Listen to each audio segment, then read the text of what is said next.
Hello everyone, आज हम करने वाले हैं बीए फर्स्ट ईयर के सेकंड सेमेस्टर की जो हिंदी बुक है राजभाषा और राष्ट्रभाषा के रूप में हिंदी, उसका एक बहुत इम्पोर्टेंट क्वेश्चन जिसका नाम है भाषा। की भाषा किसे कहते हैं, क्या है भाषा, इसका संपूर्ण इतिहास से लेकर वर्तमान समय तक हम जानने वाले हैं। क्या समस्याएं आई, कैसे इसका महत्व है।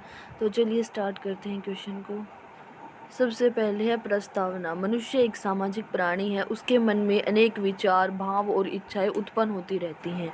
इन विचारों और भावों को दूसरे व्यक्तियों तक पहुंचाने तथा दूसरों के विचारों को समझने के लिए मनुष्य जिस सशक्त की जगह या फिर मजबूत भी आ सकते हैं कि जिस मजबूत माध्यम का प्रयोग करता है उसे भाषा कहा जाता है।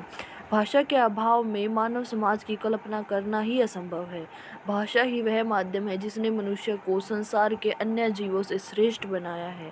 यदि संसार में भाषा न होती तो संपूर्ण सृष्टि मूक और बधिर हो जाती, यानी कि ना कोई बोल पाता ना कोई सुन पाता, भाषा नहीं होती तो।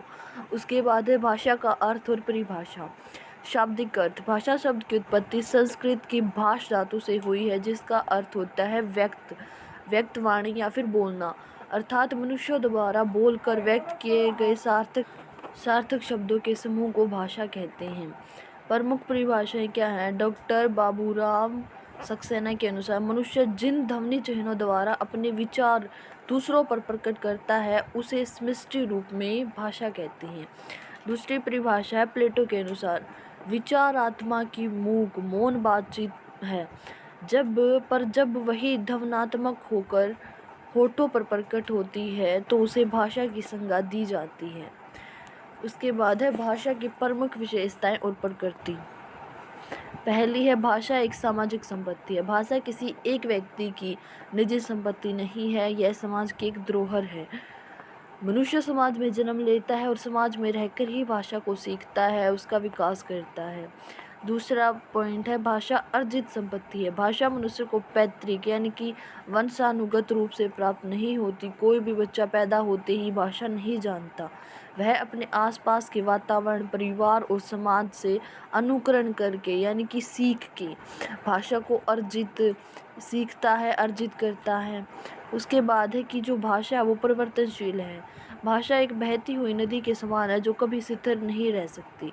समय, स्थान और स्थिति के अनुसार भाषा बदलती रहती है। जैसे भारतीय इतिहास में पहले संस्कृत, फिर पाली, फिर प्राकृत, फिर अपभ्रंश और अंत में आज की आधुनिक हिंदी का विकास हुआ।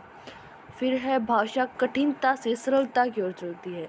यह मानव का सहज स्वभाव है कि वह कम से कम मेहनत में अधिक काम करना चाहता है, इसलिए मनुष्य कठिन शब्दों को आसान बनाकर बोलता है। उदाहरण के लिए प्राचीन काल का अग्नि शब्द आज सरल होकर आग बन गया है। भाषा को कोई अंतिम रूप नहीं होता। भाषा का विकास कभी समाप्त ही नहीं होता। जब तक मानव समाज जीवित है भाषा में नए नए शब्द जुड़ते रहेंगे और उसका स्वरूप बदलता रहेगा। प्रत्येक भाषा की अपनी एक निश्चित संरचना होती है।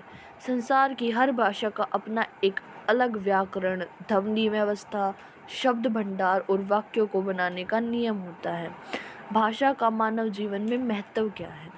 विचारों के आदान प्रदान का एकमात्र साधन। भाषा के बिना मनुष्य न तो अपनी आवश्यकताओं को प्रकट कर सकता है और न ही दूसरों की भावनाओं को समझ सकता है। ज्ञान के संरक्षण और हस्तांतरण का माध्यम, यानी कि उस ज्ञान को बचाना और उसको एक पीढ़ी से दूसरी पीढ़ी को देना। इतिहास, विज्ञान, दर्शन और संस्कृति का समस्त ज्ञान भाषा के रूप में ही पुस्तकों में सुरक्षित रहता है। इसी के माध्यम से ज्ञान एक पीढ़ी से दूसरी पीढ़ी तक पहुंचता है।